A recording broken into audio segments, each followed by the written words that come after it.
Matapos maipakita ng kuya ni Sheena ang malahalimaw nitong lakas na wala man lang nakapalag sa kanya sa nakaraang chapter, ngayon na i-review na natin ang chapter 234 ng Sakamoto Days ay sa wakas, masasaksin na natin ang gagawin ni Seba para matalo lamang itong dalawa na isang last resort ang kanilang gagawin na magre-resulta sa isang sakripisyo. Sapagkat isang order level pa naman ang lakas ng kanilang kaharap ngayon. Kaya na may this is Mr. Mega na huwag na natin patagalin pa, let's go! Boku ne?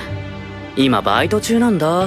Nagsimulang chapter dito kina Sheena na nakatingin kay Seba na sugatan mula sa ataking ginawa ng kuya ni Sheena nung nasa ilalim sila ng pool noon. Dali-dalan mang lumapit si Mafuyo at kinamusta ang kanyang kuya. Nang naking gulat niya sa sugat na natamo nito, may kita naman na tinignan lang ni Seba ang kanyang jacket na may dugo at tinignan din si Mafuyo, pero sa POV ni Seba mga kaibigan ay nalalabo na pala ang kanyang paningin at nagkakaroon na siya ngayon ng dual vision. Kung kaya't sinabihan niya si Toramaru at Mafuyo na umalis na rito at dalhin ang iba pa para makatakas na. Sabay dito na niya tinanggal ang kanyang jacket, bagay na nagpapahala naman kay Mafuyo. Sinabihan naman ni Sheena ang kanyang kuya na bakit niligtas daw siya nito noon sa pool. Di naman sumagot ang kuya nito, na sabi pa ni Sheena na kaya naman daw niya ang mga mahihinang to, na ayaw niya raw talaga ang mga taong nakikialam sa kanyang laban. Sagot naman ng kanyang kuya na kung ganun ay iwasan daw nito ang mga sablay nitong mga ginagawa, na sabi pa niya na hindi raw niya niligtas si Sheena dahil sa gusto niya raw itong gawin. Nainis naman si Sheena na sabing kainis. Dito naman kay Mafuyo ay sabi naman niya kay Seba na tumakas rito? Nasisiraan ka na ba ng bait kuya? Sagot naman ni Seba na hindi natin kayang manalo laban sa kanila, kaya umalis na kayo rito. Sabay hinila niya papalapit si Mafuyo, na sabi naman ni Mafuyo na pero paano ka naman kuya? Sabi naman ni Seba na hanapin niya si Sakamoto at sabihan niyo sila na wag nang pumunta rito sa JCC. Matapos niyan ay pinasuot naman ni Seba ang kanyang jacket kay Mafuyo, na sabi naman ni Mafuyo na teka, anong ginagawa mo? Agad namang hinawakan ni Seba si Toramaru at sinabihan na dumikit daw kay Mafuyo, in which ay dito niya inactivate ang invisibility ng jacket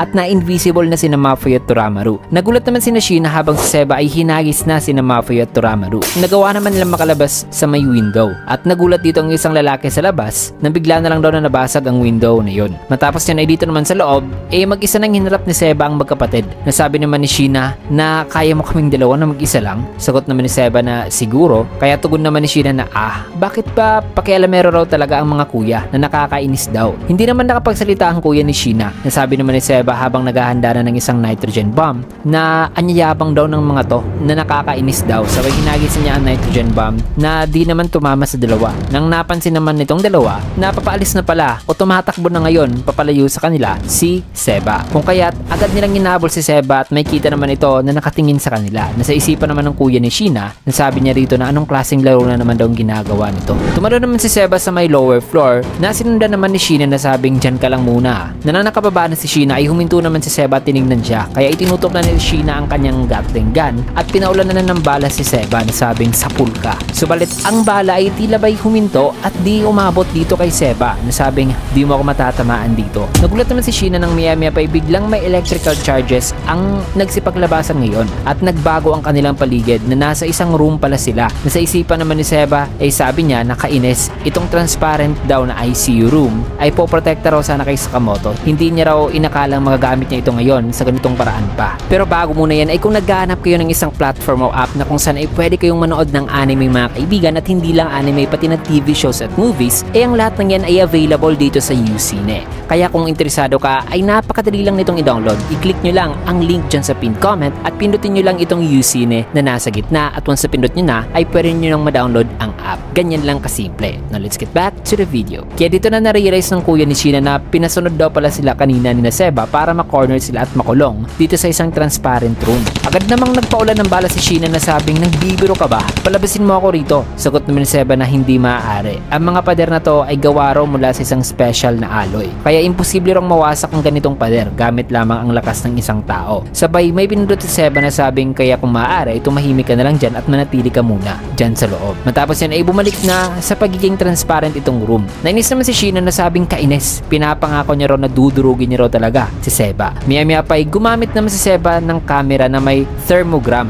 para makita niya pa rin ang dalawa dito sa labas kahit nakatransparent ng room. At nakita rito ni Seba ang body temperature ng kuya ni Sheena na parang kumalma na na raw ito. Subalit may nagpakuha naman sa kanyang atensyon. Nasabi pa niya rito na ano bang nangyayari ngayon doon. Nang may kita ang kuya ni Sheena na nakatayo sa tapat ni Seba at inilagay ang kamay nito sa pader na sabing, sumablay ka kanina Seba. Sinabi mo ito mismo diba? Sagot naman ni Seba na alin. Inuch ay tugon naman ng kuya ni Sheena habang naghahanda na. Nasabing, sinabi mo kanina na imposibleng masira ang pader na ito gamit ang lakas ng isang tao. So ang kailangan niya lang daw palang gawin dito ay mas lakasan pa raw ang kanyang atake na lagpas na raw sa lakas ng isang tao para masira raw ang pader. Mga salitang gumulat naman kay Seba nang nakita niya rin dito sa thermogram ang di pangkaraniwan na enerhiya na nagmumula sa kamay ng lalaki nang maya-maya pa'y nag-crack na nga ang pader ng transparent room at nagawa talaga nitong masira ang pader mga kaibigan at nakalabas na at sinakal na si Seba. Nasabing may isang bagay lang daw talaga na gumugulo sa kanyang isipan kanina pa na bakit ginawa raw nilang transparent ang ICU na to. Nainis naman dito si Seba lalo na nang sinabi ng lalaki na to na papunta na raw pala dito si Sakamoto sa JCC